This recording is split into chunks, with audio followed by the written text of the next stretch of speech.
Hola familias, hoy voy a dar respuesta a una familia, a una mamá, que me ha hecho una pregunta que en realidad me han hecho muchas veces antes y que alguna de vosotras a lo mejor ya me la habíais hecho y no la respondí del todo. Y mira, hoy me he decidido a responderla porque es súper interesante y en realidad, bueno, son dos preguntas que están interrelacionadas, ya veréis. Mira, una pregunta es, ¿las niñas desarrollan antes el lenguaje que los niños?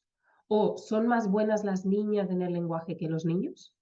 Y la otra pregunta está un poco relacionada porque ¿es porque los niños son más motrices, van más atrasados en el lenguaje? Bueno, pues os voy a responder a estas preguntas, ¿vale? Para que, bueno, reflexionemos un poquito y para que entendáis cosas que a lo mejor no sabíais. Entonces, la pregunta primera de si las niñas desarrollan antes el lenguaje que los niños, yo voy a ir dando datos, ¿vale? En mi experiencia personal, profesional, claro, y también datos de estudios científicos, todos son estudios científicos y muy actualizados, ¿vale? Entonces, mira, la respuesta rápida es sí, es verdad, las niñas parece que van más rápidas en el lenguaje y han habido muchísimos estudios científicos que han confirmado esta hipótesis. Es decir, se decía, y yo lo tengo en algún lugar, cuando hablo de retraso del lenguaje o trastorno del lenguaje, que ahora os explicaré un poquito más, tenía un ratio de que realmente hay unos 3 niños con dificultades de lenguaje por una niña, ¿vale?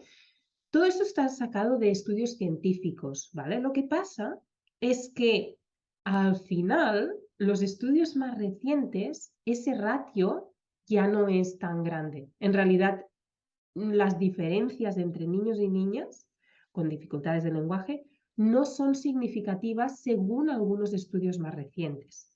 Pero entonces dirás, pero cómo es posible que en general, no sé si tú tienes esta experiencia a tu alrededor, pero bueno, yo sí como logopeda os puedo decir que tengo muchos más niños que niñas, ¿vale?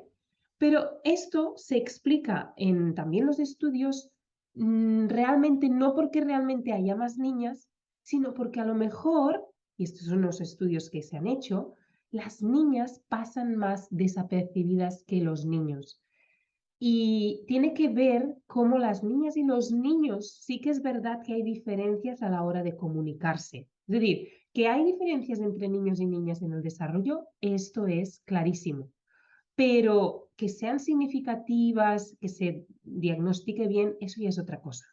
Entonces, sí que es verdad que lo que se ve es que las niñas, en general, se comunican mejor lo que refiere a las emociones.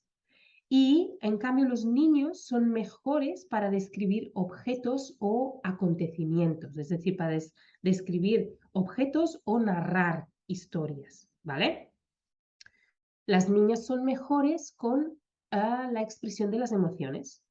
Entonces, muchos estudios dicen que en realidad, por ejemplo, si hablamos de niños ya que están escolarizados y son los profes los que detectan que el lenguaje no va bien, puede ser que es porque en general los niños manifiestan esa dificultad de lenguaje con sus dificultades de comportamiento también. Es decir, manifiestan ese comportamiento, ¿vale? Y en cambio las niñas tienden más a quedarse calladas y no mostrarlo, ¿vale? Entonces pasan más desapercibidas.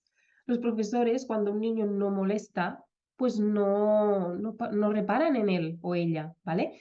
Y esto pasa igual en los casos de déficit de atención con o sin hiperactividad. ¿Qué ha pasado? Se dice que los niños tienen más déficit de atención con hiperactividad. Y sí, es cierto, pero lo que tienen los niños es esa hiperactividad asociada. Son más impulsivos y lo muestran y molestan en clase, se portan mal, entre comillas, ¿vale? ¿Qué pasa con las niñas con déficit de atención? Que no tienen la hiperactividad, algunas, la mayoría. Entonces, ¿qué hacen las niñas con déficit de atención? Se quedan en un lugar de la clase sin molestar y los profesores no lo detectan. Y eso ha pasado con muchas, muchas niñas. De mayores dijeron, oh, yo tenía déficit de atención, lo que pasa es que no molestaba, yo iba a mi rollo y estaba ahí en mi mesa, iba haciendo, no me enteraba de mucho. En cambio, el niño lo manifiesta con el movimiento. Entonces, con el lenguaje pasaría un poco lo mismo. Quizás es una infradiagnóstico de las niñas, es decir, que pasan más desapercibidas, ¿vale? ¿Qué más cosas hay en relación a todo esto? Pues mira, por ejemplo, se dice que, bueno, todo esto son estudios, ¿eh? Entre los 10 y los 24 meses, las niñas, en un estudio, estaban por delante de los niños a la hora de expresarse con gestos. Y, muy importante, recuerda, lo digo mucho y tengo que decirlo más, ¿eh? Los gestos son súper importantes para el lenguaje y son indicadores del lenguaje. Y que cuando empiezan los balbuceos con intención, y esto lo explico en el taller correspondiente a este tema, aparecen los gestos. Es decir, los gestos aparecen con el lenguaje, aparecen con los balbuceos, con la intención comunicativa, ¿vale? Por ejemplo, hay otra cosa también dice que las niñas en este estudio, pues usan más palabras, más vocabulario y combinan palabras antes que los niños también, ¿vale? Y estas diferencias entre niños y niñas se ven en muchas lenguas y muchas culturas. Esta diferencia realmente entre niñas y niños se ve entre los 3 y 6 años y luego parece que a partir de entonces esta diferencia empieza a disminuir. Pero no todas, porque quizás el vocabulario sí de los niños va aumentando, pero todavía en edad escolar las niñas sacan mejores notas o mejor rendimiento en tareas de storytelling, de tener que explicar cosas, ¿vale? Y también son mejores en el tema del uso del lenguaje, más el social, el lenguaje social. Así que sí que hay diferencias, ¿vale? Pero según los estudios más recientes, no hay diferencias significativas en cuanto a retrasos del lenguaje entre niños y niñas, aunque hay un poquito más en niños, sí.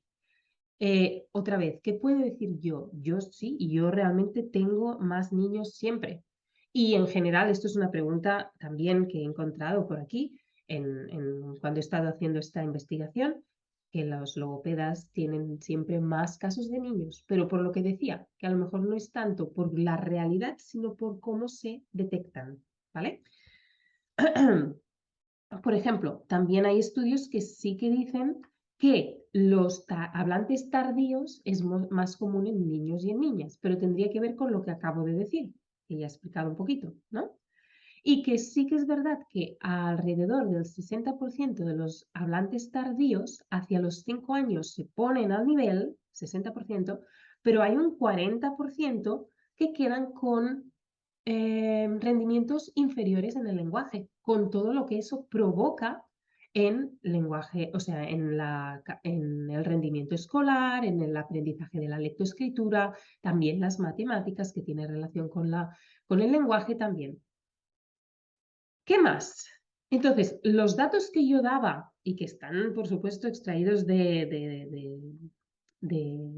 estudios, sí que decían que ya hablamos de realmente un trastorno del lenguaje, que esto ya se puede hablar a partir de los 5 años, 6, ¿vale? No estamos hablando de estos hablantes tardíos, de niños que empiezan a hablar más tarde, sino de estos niños que realmente 40% de ellos no se ponen al nivel e incluso los que realmente siguen presentando muchas dificultades en el lenguaje, es decir, que todavía no se expresan bien, tienen muchas dificultades para expresarse, para hacer frases, para la pronunciación.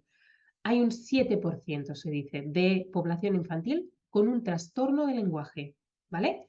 Y que hay una gran carga genética en estos niños, que entre el 50 y el 70% de estos niños tienen al menos un miembro en la familia que tuvo alguna dificultad o tiene alguna dificultad de lenguaje. Y entonces, sí que se hablaba en unos estudios que de 2 a 3 niños por cada niño. Pero ya os digo que estudios más recientes esto no lo ven así. ¿Qué más? ¿Qué más? Incluso se hablaba de 4 niños por niña. O sea, han habido muchos estudios. Ya veis que los estudios se tienen que coger con pinzas, porque los estudios están hechos con una población, ¿vale? Pero hay tantas diferencias entre los estudios que al final, ¿cuál es mi respuesta a la pregunta de si las niñas son mejores en lenguaje que los niños? La respuesta es, da igual. Da igual, porque lo que nos importa es nuestro hijo. Sea niño, sea niña, me da igual. ¿Cómo está tu hijo? ¿Está presentando dificultades en el lenguaje? Le vamos a ayudar. Ya está. En realidad es así de fácil, ¿vale? Yo intento simplificar mucho las cosas y ir a lo práctico y a lo realmente importante. Por eso, a veces cuando digo que el diagnóstico no es importante, por un lado lo siento de verdad, porque es que lo importante es ayudar al niño, especialmente en las primeras edades, en las edades de menos de 2 años, 2 años, 3 años. En estas edades, en general, no se puede diagnosticar nada, porque un diagnóstico bien hecho se empieza a hacer con la evaluación y la observación y en función de la evolución que este niño hace con las ayudas que se le pongan. En función de esto, al cabo de medio año, un año, comparando y viendo la evolución y viendo cómo está, se puede ir diciendo, vale, creemos que tenemos este diagnóstico. Pero un diagnóstico nunca en un niño pequeñito se debería hacer en 2 sesiones, por ejemplo, de evaluación. Quien os diga que van a evaluar al niño en 2 sesiones y os van a dar un diagnóstico, bueno, para mí no sirve de nada esto. Porque además, otra cosa de los diagnósticos, ¿para qué sirve? Es decir, ¿para qué sirve? Yo sé que hay diagnósticos muy importantes para los profesionales para saber cómo trabajar con ello. Y que hay papás y mamás que se sienten más confiados y más tranquilos cuando tienen un diagnóstico. Pero también sé lo contrario, sé mamás y papás que con un diagnóstico se hunden porque no saben realmente lo que significa y a lo mejor le atribuyen algo peor de lo que realmente es. Por ejemplo, yo sé que hay familias que tienen un niño con trastorno de lenguaje y no lo llevan mal y otros lo llevan muy mal. Lo mismo con autismo, etcétera. Pero es que no podemos poner todos los niños que tienen un trastorno de lenguaje o autismo o otras cosas en el mismo saco, porque al final cada niño es diferente, tenga lo que tenga. Por lo tanto, en los más pequeños, por eso soy tan siempre en este sentido de que no hace falta un diagnóstico porque va a cambiar con la evolución. Y yo sé de niños que vienen con un diagnóstico en principio bastante negativo y que luego hacen un cambio tan bueno que dices, ¿por qué nos preocupamos tanto? ¿Por qué les dijimos esto a la familia?